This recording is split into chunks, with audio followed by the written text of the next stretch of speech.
On July 19, 2025, Chinese Premier Li Qiang stood at the edge of the world's deepest canyon and called it the project of the century. What he was looking at was a river, not just any river. The Yarlung Tsangpo, a river that begins on the Tibetan plateau, drops nearly 2,000 meters in just 50 kilometers, carves the deepest canyon on Earth, and then crosses an international border, becoming the Brahmaputra, the lifeline of 130 million people in India and Bangladesh.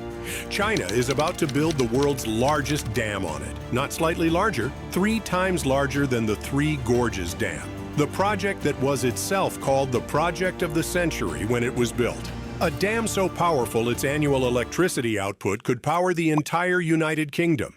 A dam that will cost $137 billion, more than the GDP of most countries on Earth. And India, whose 130 million people depend on the river downstream, has no legal right to stop it. Not a single vote, not a single veto, not a single treaty that protects them. This is the Medog Hydropower Station, and it may be the most consequential infrastructure project built anywhere on Earth in the 21st century. To understand why China is building here, and why nowhere else on Earth could generate this much power, you need to understand what the Yarlung Tsangpo does at the Great Bend.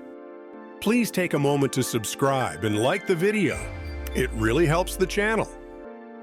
The river originates from glaciers near Mount Kailash on the Tibetan Plateau, one of the highest river systems on Earth. For most of its length across Tibet, it flows eastward, wide and relatively calm, at elevations above 3,000 meters. Then it hits the Himalayas. At a point called the Great Bend, just 50 kilometers in a straight line, the Yarlung Tsangpo turns sharply south and drops 2,000 meters in elevation.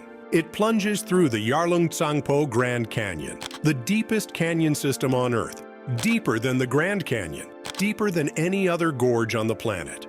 This combination, enormous water volume plus 2,000 meters of vertical drop in 50 kilometers, creates a hydropower potential that engineers have known about for decades, but had no technology to access. The site sits 30 kilometers from the contested border with India. The canyon is prone to landslides, earthquakes, and flooding. The terrain is so unstable that Chinese engineers classify it as one of the most geologically complex construction sites in history. 2 weeks after the project was officially approved in December 2024, a 6.8 magnitude earthquake struck Tibet, killing 126 people just kilometers from the construction zone. Experts have called Medog possibly the world's riskiest infrastructure project. China built the road. China developed the tunnel boring technology. And in July 2025, China started digging. The Medog Hydropower Station will harness the Great Bend through a series of hydropower stations built across a 50-kilometer stretch of the canyon. The engineering at the core of the project is unprecedented. Because the river curves sharply at the Great Bend, engineers cannot simply build a dam and let water fall. Instead, they will dig 4 tunnels, each 20 kilometers long, directly through Namcha Barwa Mountain, one of the highest peaks in the eastern Himalayas. The river water will be diverted into these tunnels, channeled through the mountain, and dropped 2,000 meters to drive turbines on the other side. 4 tunnels, each 20 kilometers long, through one of the most seismically active mountain ranges on Earth. And there is one risk that Chinese engineers have not yet solved. Directly upstream of the dam site sits the Sedongpu Glacial Lake, a massive body of water trapped behind a landslide dam. Scientists describe it as a colossal tank hanging above the construction zone. If that natural dam fails, from an earthquake, from glacial melt, from a landslide, the volume of water released would travel directly through the Medog Dam site. Chinese scientists have not publicly announced a solution. Construction is continuing anyway. The total installed capacity, 60 gigawatts. The Three Gorges Dam, currently the world's largest, produces 22.5 gigawatts. Medog will produce nearly 3 times that. Its annual output of 300 billion kilowatt hours is enough to power 300 million people. It would eliminate the need for dozens of coal power plants. It is designed to be completed by 2033. The price, approximately $137 to $168 billion, the single largest infrastructure investment in human history. China has a simple problem. Despite being the world's largest producer of solar and wind energy, it still depends on coal for over half its electricity. Hydropower, unlike solar or wind, generates power continuously, regardless of weather.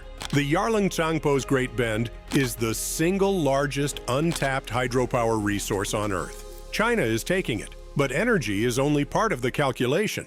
The dam site sits 30 kilometers from the line of actual control, the contested border between China and India.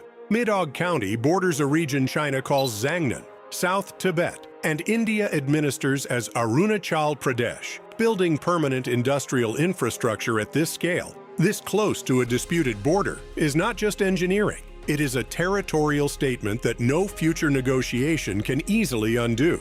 And then there is water. Some Chinese scholars have explicitly called for diverting Brahmaputra water northward into China's arid interior. The government officially denies this is planned, but the infrastructure to make it possible will exist. Once built, a dam of this scale can regulate exactly how much water flows downstream, and when. Whether that becomes a weapon depends entirely on Beijing's intentions, and intentions can change. Can India stop this? No. The Yarlung Tsangpo originates entirely within Chinese territory. China has the legal right to develop it. There is no binding treaty between China and India governing the Brahmaputra. No international court has jurisdiction. India has no veto.